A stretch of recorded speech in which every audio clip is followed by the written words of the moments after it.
उत्तर प्रदेश के लड़कों की बात ही अलग है। आपको पता है दिल्ली, हरियाणा, मुंबई हर जगह लड़के हैं, लेकिन उत्तर प्रदेश के लड़कों में डिफरेंस क्या होता है? अगर आप कभी हरियाणा के लड़कों के साथ बैठेंगे, वो बोलेंगे भाई मेरे पास स्कॉर्पियो है, थार है, ये है, वो है, सिस्टम टाइट है मेरा।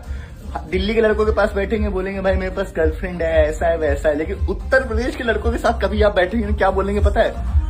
अरे वो मेरे भैया विधायक है, हमारे चाचा जिला पंचायत सदस्य हैं, हमारे भैया ब्लॉक प्रमुख हैं, हमारे बड़े पापा ब्लॉक प्रमुख हैं, प्रधान हैं, ये हैं। अच्छा एक चीज बता दूं, उत्तर प्रदेश के लड़कों में एक खासियत मैंने देखा है, ये लड़के कभी ज्यादा लड़कीबाजी नहीं करते। अगर आप कंपेयर करोगे अदर स्टेट के लड़कों से, उत्तर प्रदेश के लड़के इस मामले में देखोगे वो बदमाशी करते हैं, मारपीट करते हैं, लेकिन कभी लड़कीबाजी नहीं करते। ये गाना सुनो।